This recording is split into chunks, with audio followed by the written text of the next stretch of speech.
सवाब देता है। और फिर हाजी इमदादुल्लाह मुहाजिर मक्की रहमतुल्लाह ताला अलैह, ये वो हस्ती हैं जो शेख कासिम नानोतवी जिन्होंने दारुल देवबंद बनाया था, उनके पीर हैं। उनके बोलिए शेख कासिम नानोतवी की ये क्या है, जिस बाबे बुजुर्ग ने दारुल देवबंद को बनाया था और उसको शुरू किया था, उसके मुर्शिद का तरीका सुनिए, उनके पीर का तरीका सुनिए कि वो क्या कह रहे हैं। वो फरमाते हैं कि हमारे उलमा मिलाद की महफिलों में बड़ा झगड़ा करते हैं, कुछ कहते मनाना चाहिए, कुछ नहीं मनाना चाहिए।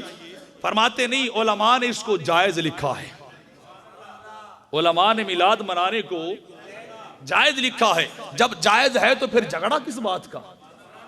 ये कौन लिख रहा है? शेख इमदाद मुहाजिर मक्की लिख रहे हैं, इमदादुल्लाह मुहाजिर मक्की लिख रहे हैं। और फरमाया हमारे लिए तो इतना ही काफी है कि बस मक्के वाले भी मिलाद मनाते हैं, मदीने वाले भी मनाते हैं। जब वो मिलाद मनाते हैं तो हम भी मनाते हैं, बस हमारे लिए यही काफी है। और फिर आगे लिखते हैं कि और ये भी इंसान अगर इतना इत्माम कर लेना कि मैं महफिल सजा के बैठा हूं, हो सकता है अल्लाह के महबूब तशरीफ ले ही आए, अल्लाह के महबूब तशरीफ ले ही आए। फरमाया ये अकीदा रखना चाहिए, इस पे भी इतराज नहीं होना चाहिए, इस पे भी इतराज नहीं होना चाहिए। बल्कि मैं तो खुद अकीदा रखता हूं, आगे चल के मैं बताता हूं। और फरमाते क्योंकि अल्लाह का नबी कैद और जमान और मकान का मुक़य्यद नहीं है, रब ने सारे जमाने भी यार के बनाए हैं, सारे मकान भी यार के बनाए हैं।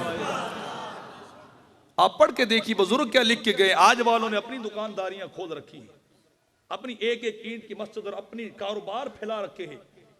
इमदादुल्लाह मुहाजिर मक्की लिख रहे हैं कि फरमाया आओ, कहते हैं सरकार का यहां आना ये मुश्किल भी नहीं है कि वो मेरे घर में आ जाए, वो मेरे घर में आ जाए। और आगे कहते हैं हफत मसला के अंदर, फैसला हफत मसला के अंदर फकीर का मशरब तरीका ये है। अब सुनने वाले कलमात खुदा जानता है, फकीर का तरीका ये है। आप फरमाते कि मैं हर साल मिलाद की महफिलों में शरीक होता हूं, हर साल मिलाद की महफिल में शरीक होता हूं, बल्कि बरकत समझकर हर साल मिलाद करवाता हूं। ये कौन कह रहे हैं? दारुल देवबंद के बानी का मुर्शिद कह रहा है, हर साल मिलाद करता हूं और क़याम में लुत्फ और सरूर पाता हूं।